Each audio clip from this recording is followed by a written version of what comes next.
After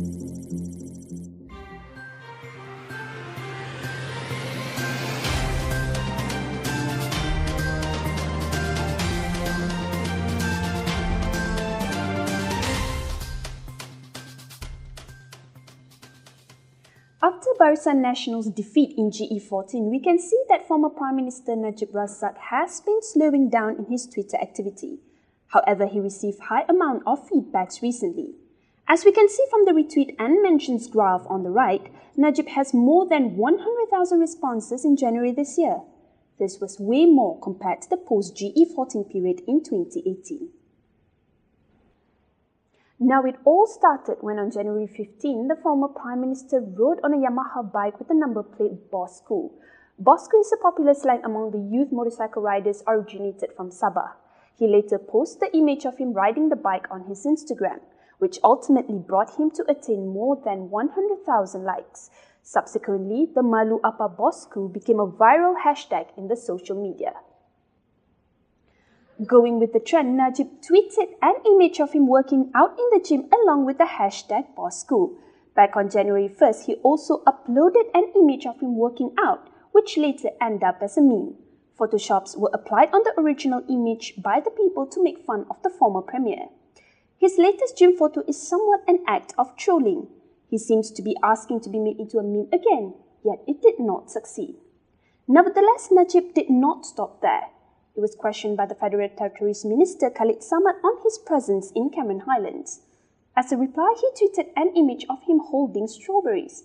For the caption, he wrote that he was only there to buy strawberries. In response, he questioned Khalid Samad for his reason in visiting Cameron Highlands. He appears to be numb from being ridiculed. Thus, he doesn't mind to upload posts that will make him vulnerable to attacks. As an outcome of his actions, he was labelled as the king of trolls by DAP veteran Lim Kit Siang. On January 23, he upped his trolling game by singing a song dedicated to Pakatan Harapan titled Harapan. The song proceeded with a soliloquy poking fun at the government. Despite that, he is not alone, as he was surrounded with about a dozen of supporters in the music video. Looking at the Twitter network of Najib Razak in January, it can be divided into three significant clusters. The biggest is the purple cluster, which took up 80% of the whole network. This cluster treated Najib Razak as the main influencer as they replied to his tweet.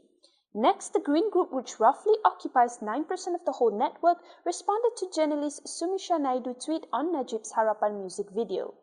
Meanwhile, the blue group responded to an Indonesian Twitter account, Nevi Laxmus, who tweeted news from Tempo magazine linking the ECRL project cancellation with Najib Razak's defeat in GE14. With all the fun and games, Najib still couldn't escape his past scandals. After his trolling games in Cameron Highlands and the Harapan song, the investigation on 1MDB resumed. Raids were conducted in the lawyer firm working for Goldman Sachs, along with several audit firms that are involved with the 1MDB scandal. Besides 1MDB, Atlantuya's case started to pop up in the media again on January 23. The deceased cousin revealed that he witnessed a photograph of Atlantuya along with Razak Baginda and a former deputy prime minister, which is referring to Najib.